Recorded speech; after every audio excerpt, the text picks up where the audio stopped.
Então, e também para apresentar para qualquer pessoa que tem problema visual, eu tenho 1,64 m, de camisa verde, tenho cabelo preto e tenho os olhos puxados, que eu sou filho de japoneses. Ah, então, só isso daí. Então, a gente vai começar aqui e é muitas coisas para a gente refletir junto, né? Então, uma troca nesse sentido de pensar a realidade da população em situação de rua e moradia, né? Então, mais perto, desculpa, eu começo a movimentar. Primeira questão é a gente perguntar para nós mesmos quem é a população em situação de rua. Eu digo isso porque, conforme a leitura que a gente faz, que cada pessoa da sociedade ou o Estado faz sobre essa realidade, é determinante para o tipo de política pública que vai acontecer.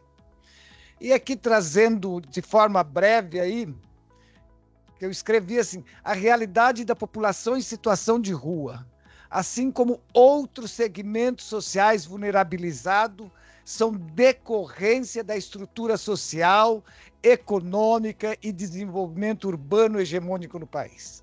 Então, a realidade da população em situação de rua é consequência dessa estrutura que produz e reproduz injustiças, do racismo, as violências e desigualdade socioeconômica. E também o Nabil trouxe bastante a questão urbana, a lógica do modelo do desenvolvimento urbano no Brasil, ela tem uma perversidade, que é a mercantilização do espaço urbano. Mercantilização, assim, acessa quem tem mais condições. Aí você já sabe que vai ter gente que vai ser excluída aí da moradia adequada. Então, acho que é importante a gente olhar como que a gente vê essa realidade. Outra questão também, acho que queria afirmar aqui, todos que estão aqui, eu sei que pensam dessa forma, mas é importante a gente informar. Aqui tem representante da população de rua, o Bruno está aí, conheço várias pessoas, a Rosângela não está aqui, vocês aí também, o coletivo, né, que está aqui, que conversamos. As pessoas em situação de rua são pessoas como nós, com desejos, conflitos familiares, vícios, acertos, mas distingue pela vulnerabilidade. Eles estão sem moradia, o trabalho é precário, a maioria da população em situação de rua tem um trabalho regular, não tem acesso à saúde, nem preventiva, nem do tratamento, e parte delas, como resultado de tudo isso, também tem comprometimentos, que às vezes com álcool, droga, algumas outras coisas. Mas é uma realidade que não é diferente da realidade geral. Nas pesquisas em geral sobre a população em situação de rua, é mais o que é comum dizer por que está na situação de rua. Conflitos familiares, uso de álcool e droga e desemprego.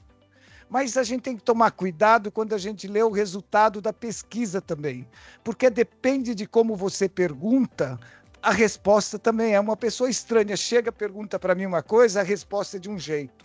E muitas vezes as pesquisas levam à lógica da patologização da realidade. Isso a gente tem que tomar cuidado. Porque quantas pessoas têm conflitos familiares no Brasil? E depois imaginar que você não ter salário, se não vai ter conflito familiar. Então, essa justificativa ela é insustentável, porque são milhões de famílias que têm conflitos familiares. Quantas pessoas são usuários de álcool e de crack? Só de crack tem mais de 5 milhões de pessoas. E álcool e droga e outras coisas são milhões e milhões, mas não estão na situação de rua, porque tem algum tipo de proteção. Quantas são desempregados? E quantas pessoas têm problema psíquico ou psiquiátrico também? São muita gente em todo o Brasil assim. E quantos estão em situação de rua sem teto? Aí é o segmento que a gente está discutindo. Então, temos uma realidade ampla aí, mas tem uma parcela que está sem teto. Então, discutir a população em situação de rua é discutir a moradia. Não dá para discutir essa realidade se não incluir a moradia. O não acesso pelas famílias em situação de extrema pobreza, de políticas públicas sociais de forma intersetorial, articulada e perene, favorece o agravamento e não superação das condições de vulnerabilidade. O que eu estou dizendo? Tem uma estrutura que gera isso, mas aí a gente discute as políticas públicas. Porque se a gente diz milhões usam droga, mas se você tiver um apoio, mesmo tratamento, você consegue superar. Nós temos milhões que têm problema psiquiátrico ou coisa, mas se você nem foi diagnosticado, como que você nem tem tratamento, a situação vai para a rua. Eu teria histórias assim, de dezenas e dezenas de pessoas que, por exemplo, jovem adolescente foi para meninas para a rua porque tinha esquizofrenia, nunca foi diagnosticado. Imagina numa família de situação de pobreza, sem nenhum diagnóstico, ela que é briguenta, ela que é problemática e vai para a rua. Então, grande parcela da população de rua nunca tiveram acesso a um diagnóstico de saúde e tratamento da saúde física ou mental. E na rua, gente, tudo se agrava. Isso é importante a gente olhar um pouco essa realidade. O Nabil trabalhou aqui também sobre a questão da habitação, aqui é só para reforçar que discutir problema da população de rua é discutir a questão da miséria e da pobreza no Brasil e é discutir também a questão de habitação. A gente não pode desconectar da estrutura geradora da pobreza e também da questão do não acesso à habitação. Só para dizer, gente, aqui é os exemplos, até chegar mais perto para ler. A questão, por exemplo, da pobreza, que é quem ganha até R$ 637 per capita, isso dos dados de 2020. Nós tínhamos 67 milhões. Na extrema pobreza, em 2022, quem ganhava per capita até R$ 200 eram 12,7 milhões de pessoas. E mãe solo, preta e parda, com os filhos até 14 anos, 72% estava na pobreza e 22% na extrema pobreza. E criança e adolescente até 14 anos, 41% estava na pobreza e 10% na extrema pobreza. Eu estou dizendo isso, gente, porque é uma estrutura que está gerando gente para a rua. E conforme o dado do Polos, da UFMG, em setembro de 24, nós tínhamos no Brasil 300.998 pessoas em situação de rua. Então, só para dizer, por exemplo, esses adolescentes na extrema pobreza estão a um pé da situação de rua. A mesma coisa também, e trouxe também um dado que também a situação de rua tem a ver com o racismo estrutural. Não podemos negar a estrutura e a história que gera pessoas em situação de rua. Outra questão é o déficit, que foi tratado aqui, que também é lógico, tem a questão da inadequação, né, que é fundamental, mas aqui era só para fazer uns dados comparativos, que o déficit em 2022 era de 6.215.000 pessoas, novas unidades necessárias aí. De coabitação, a gente tinha 2 milhões, eu não vou entrar nesses detalhes, 1.289.879 famílias. Isso depois eu vou usar para daqui a pouco, mas só para dizer que tem grande parcela das famílias brasileiras que vivem com habitação por necessidade. Agora, a grande contradição, quando eu digo que é devido à questão estrutural, em 2010, nós tínhamos no Brasil 6 milhões de domicílios vazios. Sabe quanto que o IBGE encontrou em 2022? 14,4 milhões de moradia vazia. Ué, passou 12 anos, aumenta a gente sem moradia, produz moradia e aumenta o número de imóveis vazios. Gente, de 6 milhões foi para 11,4. Por trás disso, está gerando gente sem moradia. Para algumas pessoas poderem ter imóveis vazios, está gerando. E a mesma coisa, cresceu 70% os imóveis de veraneio. Então, produz muitas moradias, mas muita gente fica sem casa. Esse é um dado só para mostrar como é contraditório essa estrutura social e econômica que é geradora de tudo isso daí. Por exemplo, só para dizer que como é diferente a estrutura da onde você mora, as condições que você vive. Dá um exemplo aqui, que eu sou de São Paulo, então tenho mais condições de falar. Na periferia da Zona Leste, a expectativa de vida é de 57,8 anos.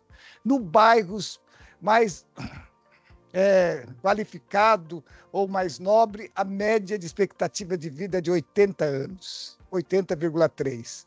Gente, numa mesma cidade, tem quase 23 anos de diferença de expectativa de vida. É quase comparar a Europa com alguns países. Então, tem uma contradição aí. E outra questão, também pensando na situação da população em situação de rua, já acompanhei muitos casos, teria exemplos de pessoas que saem da rua, voltam para a rua, saem da rua, voltam para a rua.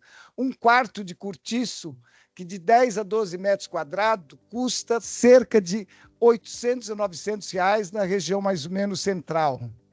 Como que uma pessoa, uma família que ganha um salário mínimo se sustenta? Já conversei com muitas mães com filho. Eu saí, depois gastei demais, fui para a rua, saí, fui para o albergue. A vida é desse jeito, gente.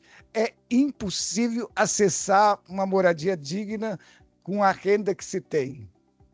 Então, nós estamos dentro de uma questão urbana, uma máquina que tritura vidas e produzindo e reproduzindo a miserabilidade. Isso é a realidade que nós temos claramente. E a situação de rua ainda não é maior, por causa que, pelo menos uma avaliação muito preliminar, mas que é só para a gente refletir, que os programas sociais de renda ajudam. Eu vejo muitas famílias que conseguem ainda manter por causa dos programas de renda. E também uma questão que eu tenho pensado bastante, que só não tem mais gente na rua de chegar a 2, 3 milhões ou números muito maiores, porque a população brasileira pobre, trabalhadora, é solidária. Muita gente fala, ia para a rua, mas uma parente acolheu, outro foi... Então, essa solidariedade cada vez mais está caindo, gente. Então, nós temos uma tendência que a população em situação de rua vai crescer ainda mais, porque nós temos um momento crítico social que a solidariedade cada vez mais está ficando banalizada. E a gente não pode aceitar isso daí. Então, estar em situação de rua é estar em situação de permanente violência. Então, aqui, a grande parte aqui é trabalhadores da área da justiça. Como que a gente lida com alguém que está submetido à situação de violência? Vocês sabem, né? Estar na rua é estar todo dia sob situações de risco de violência ou violência. Porque só estar na rua já é uma violência, os maltratos, tudo isso. Então, a pessoa ou família que está em situação de rua está submetida às condições que ferem totalmente a dignidade humana e os princípios de direitos humanos. Então, sem moradia, sem acesso adequado à saúde, assistência social, educação, as discriminações, os assassinatos que acontecem, que a gente nem tem dados, violências, os medos também.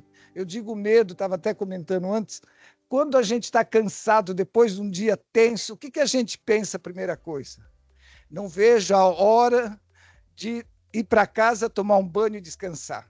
Eu já conversei com muita gente que trabalha carregando coisas na rua, elas falaram, quando começa a escurecer, começa a me dar um medo e uma insegurança. Gente, isso é uma tortura para as pessoas, e a gente não pode admitir que aconteça essa situação. E as situações ainda agravam muito mais quando se trata das mulheres e a população LGBTQI+, que agora acho que tem mais APN, né?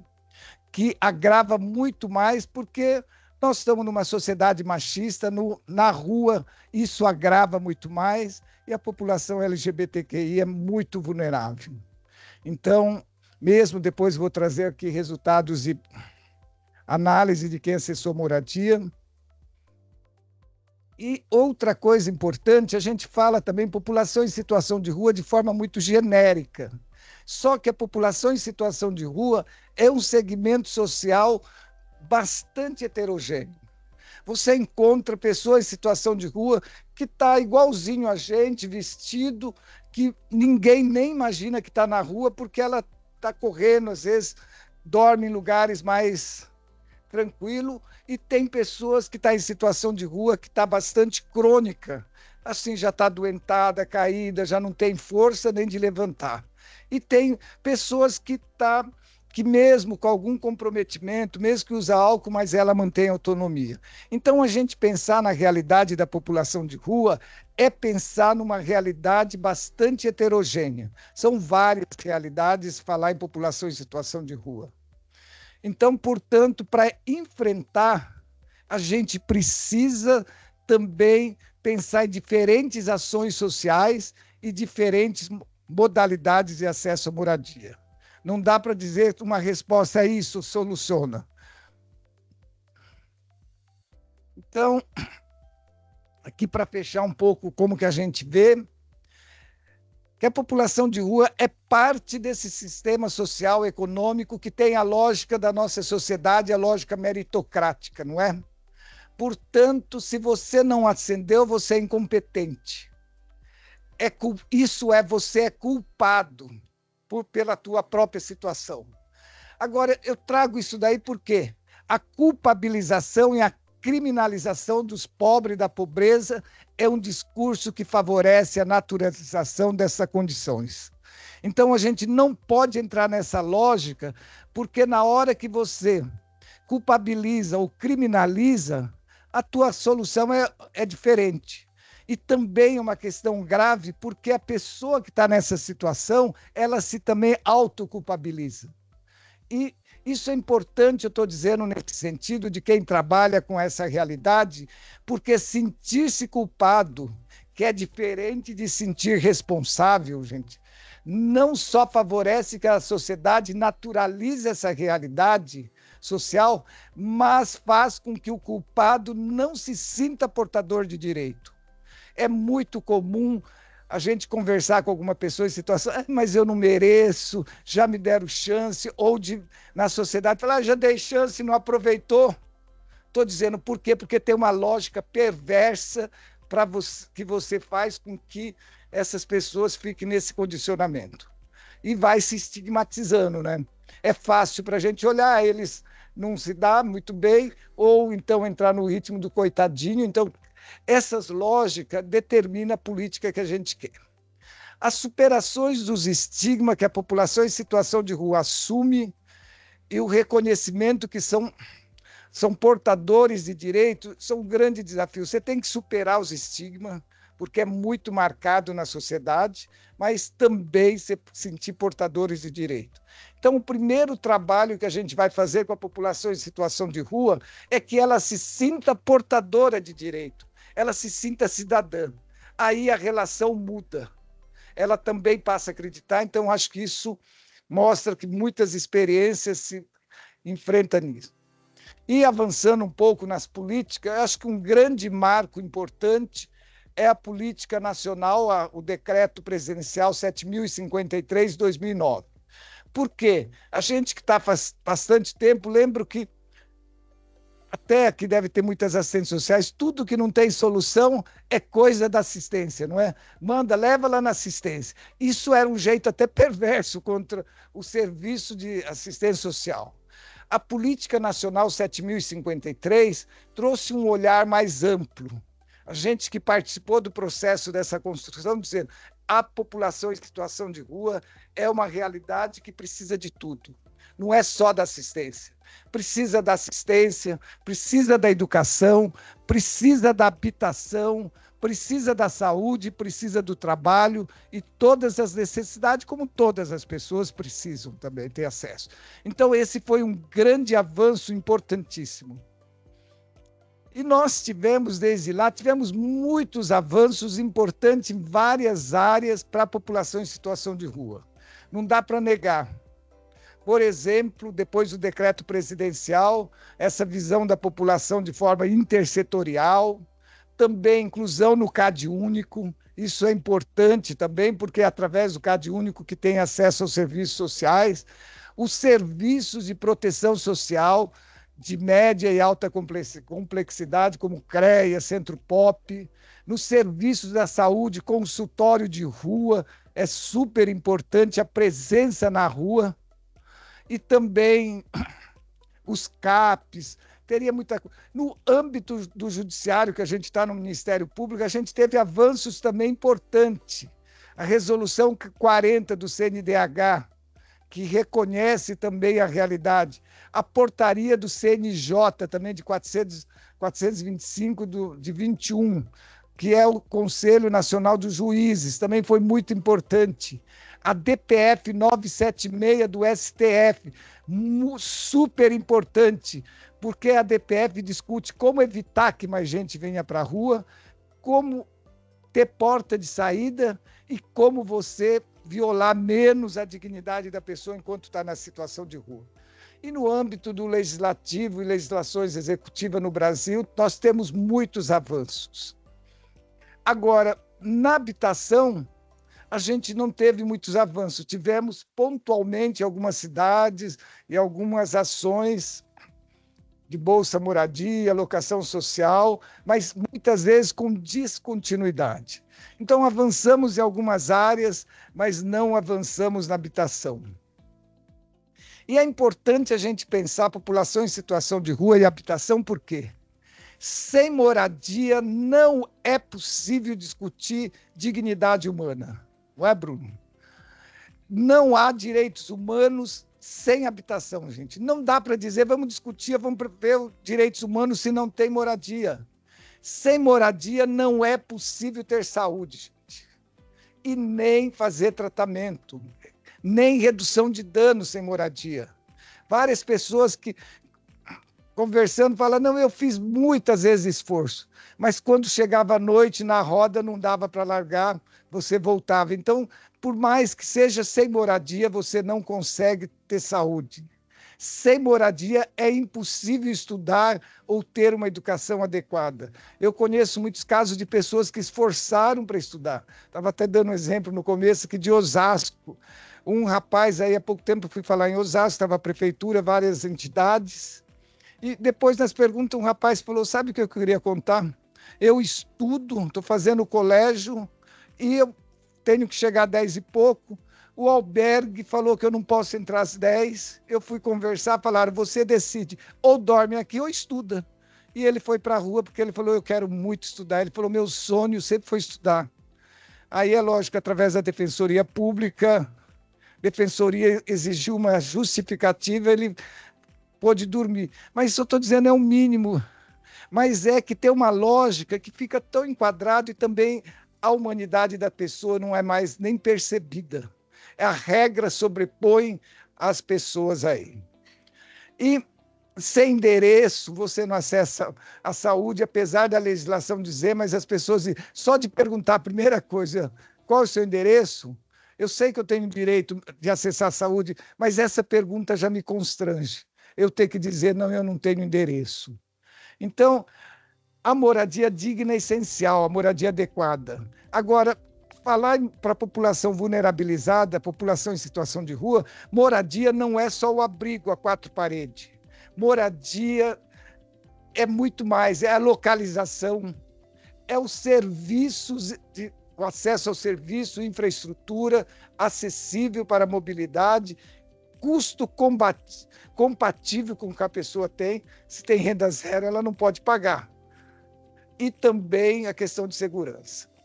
Agora, no caso da população em situação de rua, dizer o que é moradia é também ter acesso à assistência social, à saúde, trabalho, inserção social e outras necessidades para superar suas fragilidades. Porque quem chega na situação de rua, gente, vai ficando numa situação muito frágil. Então, você precisa falar na moradia, mas tendo todos os outros suporte. Então, moradia é muito mais. Aí, nesse tempo, a gente tem discutido bastante, mas por que não acessa a moradia? Parece? E por que a política de moradia não avança? E eu comecei lá, como que a gente olha? Então, quem é a população em situação de rua para a estrutura do Estado e para a sociedade em geral? Se você olhar na lógica do mercado, que é o determinante, vejo de vez em quando, a turma da Faria Lima ficou nervoso. Aqueles papos, né, que parece aí. Mas para o mercado, quem é a população em situação de rua? Ela é uma população vista como descartável. Não é nem de mão de obra, excedente, coisa nenhuma, é descartável. Eu digo isso, gente. A gente tem uma cooperativa que a gente apoia, que nasceu da população de rua. Muitas pessoas avançamos bastante na questão ambiental, importante, e as pessoas querem fazer reciclagem, mas muitas vezes você fala, uma pessoa da rua vai buscar, eu já vi situação que as pessoas ficam um pouco incomodadas, porque para o mercado, para a economia, é uma população descartável, não é?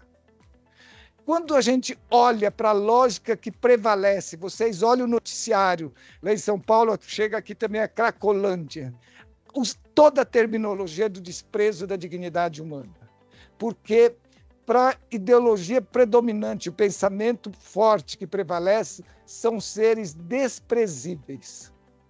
São pessoas que é desprezível. Se você olhar na lógica mesmo do social, eu digo isso porque eu já tive muita pergunta, dá para recuperar alguém? Vocês conseguem recuperar alguém? Porque tem um olhar de que são pessoas irrecuperáveis. E quando a gente olha para a cidade, quem é a população em situação de rua? São os indesejáveis urbanos. É só uma pessoa, lógico, não dá para generalizar, dormir na porta ou perto de alguma casa, primeiro telefonema, dá para tirar essa pessoa. Pô, lógico, tem algumas pessoas que estão preocupadas com aquela pessoa, mas grande parte é porque aquilo desvaloriza, ela é indesejável. Agora, qual vai ser a política pública para o descartável, desprezível, irrecuperável, indesejável? São sempre políticas públicas paliativas, porque a forma que a gente olha para a realidade, ela determina como é a política pública. Então, é um exercício que a gente tem que estar fazendo sempre. Como que nós estamos enxergando? Porque se a gente olhar como pessoas com dignidade humana e seres como todos nós, a política não seria essa. E durante esses anos, já faz muitos anos que a gente atua, a gente discute a moradia para a pop rua faz bastante tempo, e gestões mesmo progressistas, é muito comum acontecer quando você discute a moradia. Mas acho que eles não acostumam, eles já estão acostumados com a rua. Gente, isso é muito comum, essa pergunta aí, mas será que eles acostumam? Eles vão vender, eles vão abandonar. Isso também é muito comum, mas será que eles não vão vender, eles não vão abandonar? Não sei se vocês que conhecem bem, será que eles vão pagar a conta? Mas eles não gostam de rotina, por isso que estão na rua. Então, de gestores públicos, essas questões já ouvi muito aqui. E aí, eu, tendo ouvido tudo isso, eu falei, mas quem escutou a população de rua e quem acessou a moradia? Então, aqui eu vou apresentar alguns dados de uma pesquisa, porque todo mundo sabe que não vai pagar, não vai acostumar, já estão acostumados, não dá adianta fazer política pública. Não é melhor albergue para eles, acho que eles se acostumam. E aí é uma pesquisa que foi feita na UFBC em 2018, aí tem toda uma metodologia de ouvir pessoas que acessaram a moradia, que estavam em situação de rua. O que aconteceu? Será que eles não acostumaram com a rotina? É um pouco esse trabalho. Aí teve toda uma metodologia, foi feito na cidade de São Paulo, Belo Horizonte, Fortaleza e Salvador. E aí, a gente, quando você vai fazer uma pesquisa, não sabe muito para onde que vai, você começa a ouvir as pessoas. Uma primeira coisa que eu vi foi de uma mulher que teve situação de rua, está numa cooperativa, está na Coopere Centro. Quando eu perguntei, que alguns nomes que não está trocado, mas a Maria Aparecida, que ela agora está numa moradia, o que significa moradia para você? Ela parou e ficou pensando. Moradia é proteção ao corpo, proteção à vida. Imagina o que significa dormir para a rua para uma mulher como eu, que tem um sono pesado. Ela passou 20 anos na situação de rua, e mesmo quando diz o sono pesado, é dizer que está em defesa aí. E ela teria muitas histórias que ela vivenciou. Então, seria suficiente, gente, se a gente já só reconhecer que a moradia é proteção ao corpo, proteção à vida da pessoa. Então foi isso uma fala da Maria Aparecida. Outra pessoa, cada noite que se dorme na rua é mais uma noite de superação e sobrevivência. Então dormir para a gente é descanso, para algumas pessoas dormir é um momento de medo, de insegurança. Se não tivesse saído da rua, acho que já tinha morrido. Agora durmo em paz, não tenho medo de acordar morto. Tomo banho, escovo os dentes todos os dias. E outras pessoas, aqui eu só estou fazendo uma síntese rápida, foi que as pessoas trouxeram ter moradia é dignidade e cidadania. É sentir-se reconhecido como gente, ter endereço, gente. O endereço, vocês não sabem como é significativo para quem vai em qualquer órgão, vai tirar um documento, o endereço, até no trabalho. Da Maria Lúcia, sem moradia, as pessoas olham para você como fosse um extraterrestre. Colocar a chave e abrir a porta de sua casa, ter um lugar para dormir e acordar a hora que quiser, é mais que um teto. É um sentimento de dignidade. Da Maria Lúcia, que era uma liderança de Salvador, desde os 15 anos até quase 40, teve na rua, uma grande referência, e ainda quando eu estava fazendo essa pesquisa, 2 dias antes dela ficar internada, porque ela ficou internada e veio a falecer, ela me ligou, falou, eu tenho reunião no Ministério Público de Salvador, Luiz, me manda a pesquisa que eu quero levar para apresentar, que ainda estava terminando. Ela faleceu, assim, uma liderança que teve na ONU, tudo isso. Você tendo uma moradia, a relação com as outras pessoas muda totalmente. Quando morava debaixo do viaduto, era vista como mendiga. Hoje a situação é bem diferente, as pessoas me dão valor na gente. Outra coisa é projeto de vida e reorganização da vida familiar. As pessoas da rua falam que a primeira coisa que vai nos lugares faz o PIA, né, do serviço social. Mas como que eu tenho um projeto de vida se eu não sei nem onde vou dormir hoje? Então, quando você tem uma moradia boa, tudo muda. Sabe onde vai dormir naquele dia e no dia seguinte. Com a moradia, a gente passa a ter um projeto de vida, porque sai daquela neurose do que vai acontecer no dia seguinte. Estar dentro de sua casa faz com que a gente comece a pensar num projeto de vida. É pensar em condições de melhoria em muitos aspectos, pois antes, situação de rua, não existia perspectiva de coisa boa. Na rua, eu me envolvi com álcool e outros tipos de droga para superar a situação que estava na minha vida. Zé Carlos, hoje é motorista em Fortaleza. Outra questão também é autonomia e privacidade. Várias pessoas diziam assim, os albergues, as coisas, o serviço me vai fazendo da rua. Eu não era da rua, fui virando da rua. Porque é hora para dormir, hora para comer, corre para lá. E foi ficando dependente. Eles disseram que a lógica do serviço faz você ir perdendo autonomia. Então, autonomia e privacidade, não ser tutelado e ter sua individualidade. Na rua, a gente é muito discriminado. Tendo a sua casa, a gente não precisa ficar na fila para alimentar, na fila para tomar banho, na fila para dormir, etc. Isso é uma exceção, é o Leonildo de Curitiba, que ele quis responder todo jeito, sabia que as outras pessoas estavam respondendo. Tranquilidade e satisfação. A moradia significa ter tranquilidade para descansar, ter gosto de ter uma casa arrumada, ter o seu banheiro arrumado para tomar banho, ter um sofá para assistir TV. Com a moradia, passo a ter os netos em casa. Também de uma senhora catadora hoje. A moradia traz tranquilidade de assistir a televisão e escolher o canal. Escolher o canal porque quem fica nos albergues, você tem que assistir aquele canal, desliga na hora que deu o horário, tudo isso. São coisas simples, mas isso é de quem já teve em situação de rua. E aí, olhando as mudanças que ocorreram a partir do acesso.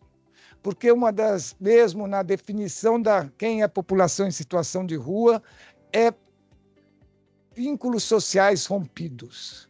E aí, a gente pode ver em todos os pesquisados, foram 52 pessoas, que a primeira coisa, quando você tem moradia, é reconstruir os vínculos sociais. Antes eu sentia vergonha da família. por morar na rua e corria dos parentes que queriam me visitar. Nunca contei que morava na rua. Eles queriam vir e não deixavam. Alex de Belo Horizonte, uma triste também, que há pouco tempo estava bem, faleceu por um problema cardíaco aí. Também realidade, né? Retornei o relacionamento com a minha filha de 15 anos, com moradia e ter largado as drogas antes, não tinha onde abrigar a filha. Estar junto com ela, pude viver, porque vivia em albergue ou na rua. Aqui também é um pouco o trabalho que as pessoas estavam, quer dizer, 10% ainda dependia de ajudas, um outro percentual conseguiu o direito, que era o acesso ao INSS, aposentadoria, o BPC, né? Agora, mais da metade dos que estavam trabalhando estava no trabalho formal, ou em cooperativa, né, que tinha que pagar o INSS, ou alguns, caso do Anderson, na época de São Paulo, até estava como assessor parlamentar do Suplicy, mas muita gente falou, pela primeira vez na minha vida que eu tenho trabalho. Então, vários trabalhos aqui, não vou parar. Então, a renda continuava abaixo, 85% com menos de 2 salários mínimos, 54% com até um salário mínimo, é muito baixo, mas mesmo trabalhando. E outra mudança importante foi na saúde. Trouxe aqui só um exemplo. Quando saímos do viaduto e fomos para o hotel, alugado pela prefeitura, isso foi na gestão da Marta, eu trabalhei nessa gestão, na Secretaria de Habitação, quando teve o incêndio no viaduto, em vez de mandar para o albergue, o pessoal foi para o hotel, depois do hotel foi o tempo de alugar imóvel para o pessoal dividir. Quando saímos do viaduto, fomos para o hotel, alugado pela prefeitura, e tivemos apoio para o emprego. Quando tive a crise da doença que tenho, como estava trabalhando, fiquei de licença, depois fui aposentada, agora aposentada e pagando aluguel baixo, é na locação social, um programa de locação social que a pessoa paga até 10% da renda, e com o posto de saúde ao lado, a minha vida está muito boa. Vou ao psiquiatra aqui perto e ganho os remédios. Se não tivesse moradia, com a doença que eu tenho, que é a esquizofrenia, já teria morrido. Foi por causa dessa doença que fui parar na rua, por causa dessa doença que minha família me jogou na rua. Eu comecei dando esse exemplo, falei, mas essa é a realidade, já agora uma senhora, que ela disse que foi para a rua na adolescência, que ela criava muitos problemas dentro de casa e ela foi para a rua e depois ela estava debaixo do viaduto, teve acesso e hoje ela está aposentada. E ela diz, eu vivo bem, porque é bem baixo a locação social, 10% da renda que ela está gastando, mas só estou dizendo, eu comecei que muita gente nunca nem teve diagnóstico, nem acesso, e nem tratamento, nem emergencial e nem preventivo. Na educação, a gente teve vários casos de pessoas que voltaram a estudar. A Maria Aparecida, por exemplo, disse que antes eu era analfabeta, já estava fazendo colégio na época, e também ali no Olarias, filha de um pessoal que estava do viaduto, que foram já faz vários anos, né? 3 tinham prestado o Enem. Quando que uma pessoa em situação de pobreza geral presta na perspectiva de universidade pública? Mas se não tivesse essa estrutura, não teria acontecido isso. E também a gente pesquisou algumas pessoas que não permaneceram. O que aconteceu? Uma foi a condição financeira, das pessoas que não tinham jeito nenhum de manter. A localização. Por exemplo, em Salvador, o pessoal teve muita gente, acessou Minha Casa Minha Vida, mas foi para o Jardim das Bromélias, quem conhece, 2 horas do Pelourinho. E com transporte intermunicipal, na época não tinha nenhum viaduto. Então, teve pessoas que acabou deixando e falou, eu estava morrendo de fome. E aí, vim embora porque não conseguia mais. Então, a localização é determinante. Ameaça e medo da violência do crime organizado. Teve gente que foi expulsa, que é uma discussão que a gente faz muito pouco, mas tem que enfrentar, que o crime organizado é que expulsaram eles. E falta de acompanhamento social, porque quando a gente está dizendo acesso à moradia, é fundamental todo o apoio que as pessoas tiveram aí, porque grande parte teve o apoio da Pastoral Nacional do Povo da Rua e também do MNPR aí. E todos os fatores juntos. Então, agora aqui é um resumo de algumas reflexões a partir dos aprendizados.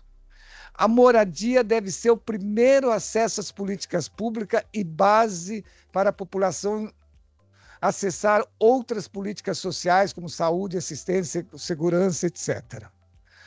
Outra questão, acesso à moradia deve ter concepção do acesso ao serviço público perene, como a saúde e a educação. Se a moradia é um direito social, ela não pode estar vinculada à renda. Já pensou quando você chega, acontece um acidente, chega no pronto-socorro, qual é a tua renda?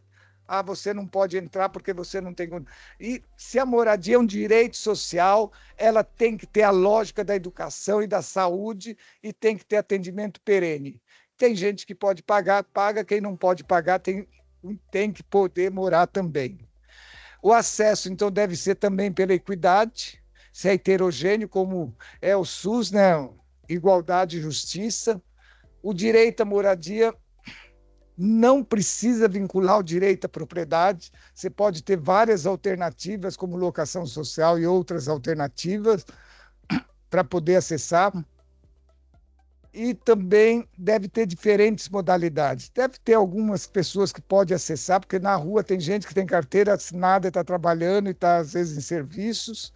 Tem também pessoas que não têm condições nenhuma de renda, mas todos têm que acessar, então, aquisição, locação social, serviço de moradia social, bolsa aluguel, moradia coletivas e outras alternativas, mas sempre com subsídio contínuo.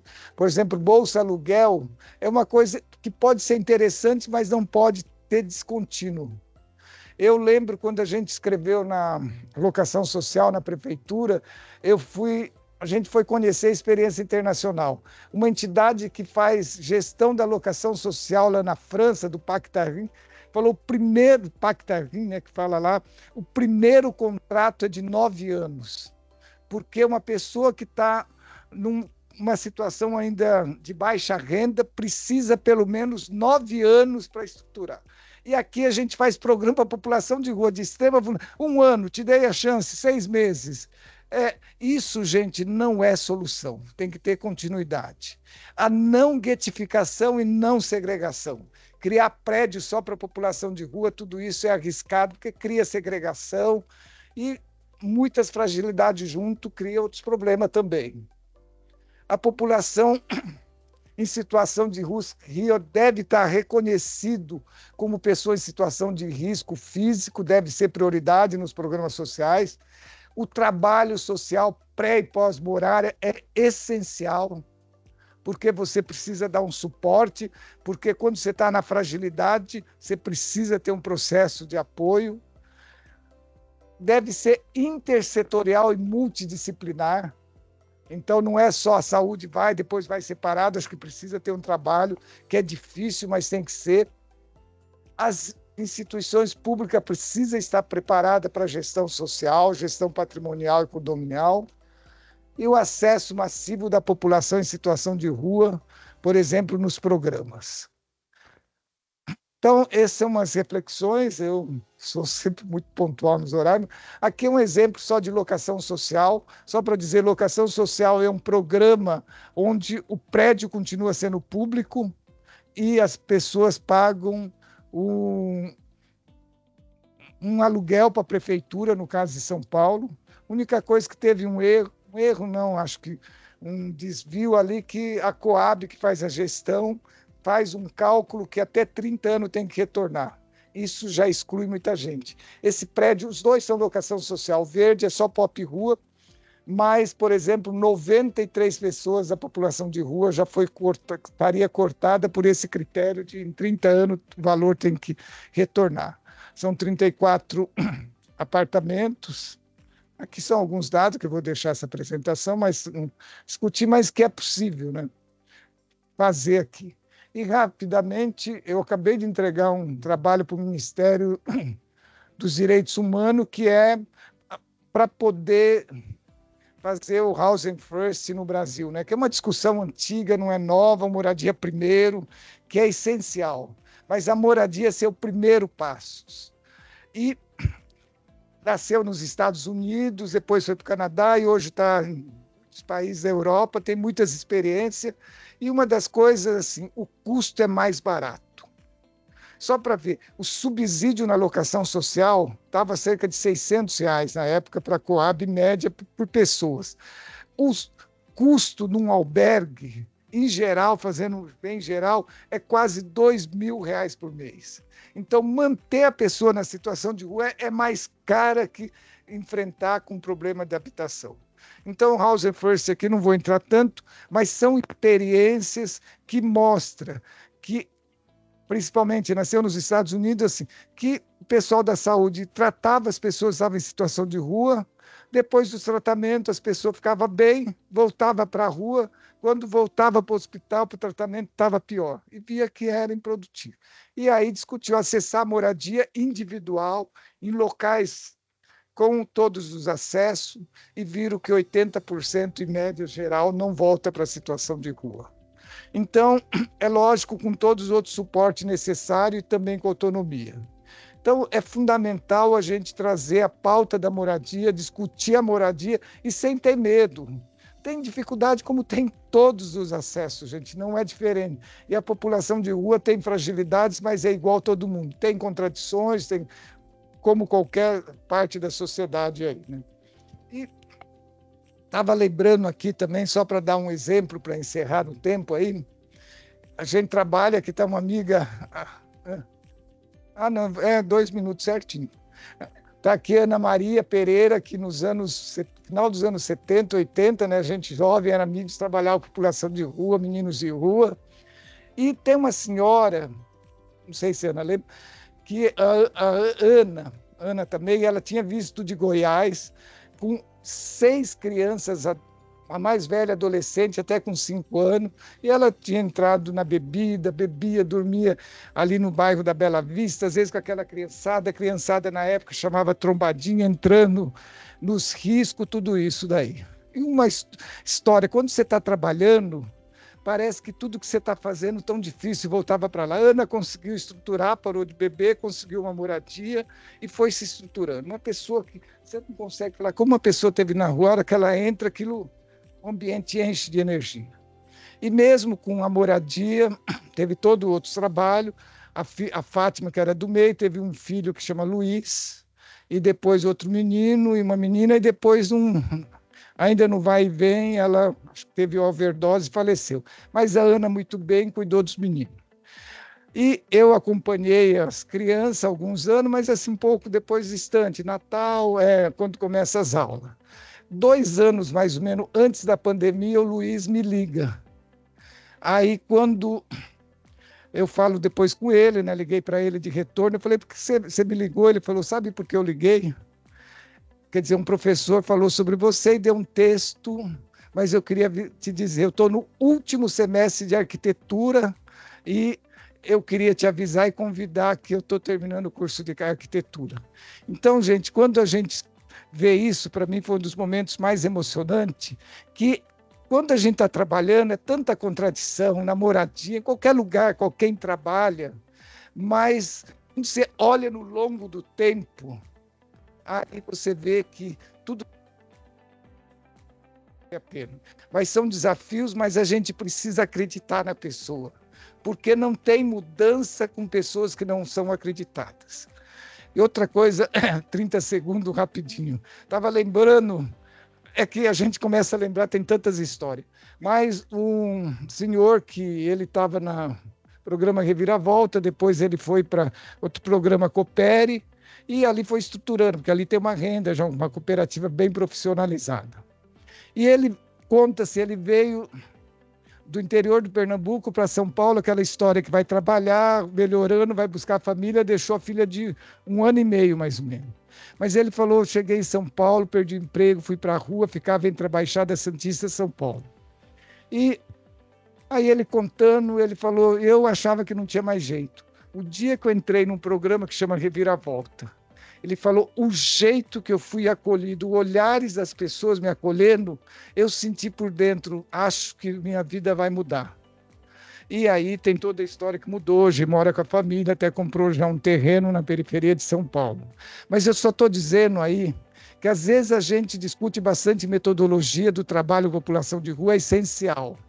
Mas a metodologia parte já desde o primeiro olhar, como você acolhe as pessoas. Porque quem está numa situação de fragilidade, gente, acolhida é o primeiro momento pedagógico e metodológico fundamental. Então, era só para dizer isso e obrigado. Desculpa a correria.